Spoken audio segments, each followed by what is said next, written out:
5 kilo மாவு நம்ம வீட்டுக்கு வரணும்னா அந்த கோதுமை பயிரிடப்படணும். அதுக்கப்புறம் அது ஒரு 2-3 மாதங்களோ 4 மாதங்களோ என்ன பண்ணணும், அது வளர்க்கப்படணும். அதுக்கு உரம் போடணும், களை எடுக்கணும், எல்லாம் செஞ்சு தானியம் கதிர் வந்ததுக்கப்புறம் தானியம் எல்லாம் விளைஞ்சதுக்கப்புறமா அதை ஆட்கள் போய் என்ன பண்ணணும், அறுவடை பண்ணணும். அதை புடைச்சி அதெல்லாம் தனியாக எடுக்கணும், களஞ்சியத்தில் கொண்டு வந்து சேர்க்கணும், அப்புறம் அதை காய போடணும். அதுக்கப்புறமா அதை கிரைண்ட் பண்ணி அதுக்கப்புறம் தான் மாவு என்ன செய்யும். ஆனால் ஆண்டவர் வார்த்தையினால் ஒன்றை செஞ்சாருன்னா இயல்புக்கு அப்பாற்பட்ட விதத்தில் அங்கே எதுவுமே செய்யலை. ஆனால் அப்படியே டைரக்டாக மாவு வந்துருக்கு. கையை தட்டி ரிசீவ் ரிசீவ் ரிசீவ். நல்ல உதார குணமுள்ள ஆத்துமா செழித்து இருக்கும். எந்த அளவுக்கு செழிக்கும்னா, நீங்கள் உங்களுக்கு மட்டும் கிடையாது, ராஜ்யத்துக்குன்னு விதைப்பீங்க, உங்கள் சொந்தங்களுக்கும் நீங்கள் கொடுப்பீங்க. ஓ ஹல்லேலூயா. ஒரு நாள் நானே வாழ வழி இல்லைன்னு சொன்ன நீங்கள் இன்னும் வாழ வழி இல்லாதவங்களுக்கு வாழ்வதற்கு வழி வகுப்பீர்கள்.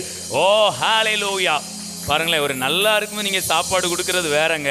நான் சொல்கிறேங்க, ஒரு பஞ்ச காலத்தில் உங்களை தேடி ஜனங்கள் வருவார்கள். எங்கும் ஆரோக்கியம் இல்லாமல் இருக்கும், நீங்கள் ஆரோக்கியமாக இருப்பீங்க.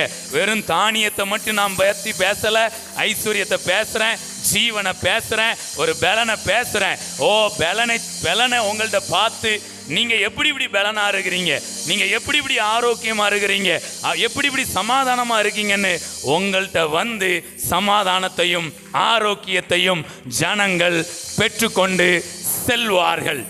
இது நிச்சயமா நடக்கும், எழுதி வைத்துக் கொள்ளுங்க. ஹல்லேலூயா. அந்த ஸ்திரீக்கு தெரியுமா, ஒரு நாள் என் சொந்தக்காரங்களுக்கெல்லாம் நான் இப்படி சாப்பாடு போடுவேன்ட்டு பாருங்களேன், கொஞ்சம் மாவு கொஞ்சம் எண்ணெய் அவ்வளோதான் முடிஞ்சது. நான் சொல்கிறேங்க, உங்களுடைய என்னுடைய வாழ்க்கையை மாவு என்ன தீர்மானிக்காது, தேவனுடைய வார்த்தை தீர்மானிக்கிறது. மாவு நம்மளை பார்த்து என்ன சொல்லும், சாவுங்க. வார்த்தை உங்களை பார்த்து சொல்லும், பிழைத்திரு அப்படிங்க. கையை தட்டி. ஆமாம், மாவு என்ன நம்மளை பார்த்து சாவுன்னு சொல்றது, நீ பெருகுடா. Price God. கையை தட்டி ரிசீவ்.